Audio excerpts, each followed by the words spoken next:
তো আমি যখন বললাম যে ডিপ্রেশন বলে কিছু নাই, ডিপ্রেশনে আত্মহত্যা করা এটা সম্পূর্ণ মূর্খতা, সে আপত্তি করলো যে ডিপ্রেশন আছে, কারণ শুধু তার বান্ধবী যে ডিপ্রেশনে ভুগে মরে গেছে এমনটা না, সে নিজেও ভুক্তভোগী, সেও ডিপ্রেশনে ভুগছে, সুতরাং ডিপ্রেশন আছে। অহংকারী মানুষের মনের একটা আবেগের নাম ডিপ্রেশন। মানে সে যা করতে চাচ্ছে, যেমন ফল চাচ্ছে তেমনটা কেন হচ্ছে না, রেজাবিল কাজার অভাব, মানে আল্লাহ তাআলা যা চাচ্ছেন তা কেন হচ্ছে, সে যেটা চাচ্ছে সেটা কেন হচ্ছে না, এটার নাম হলো ডিপ্রেশন।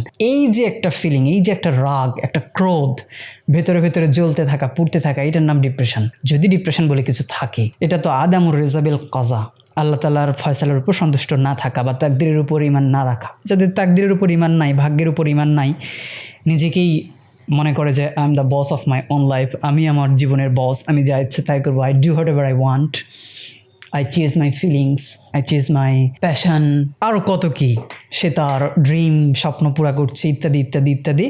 তো সে যেমনটা চাচ্ছে তেমনটা যখন হচ্ছে না, তখন সে বলছে যে আমি ডিপ্রেসড। আসলে ডিপ্রেশন বলে কিছু নাই। আল্লাহর ফয়সালায় সন্তুষ্ট হতে না পারলে মানুষ ডিপ্রেশন থেকে মুক্তি পাবে না।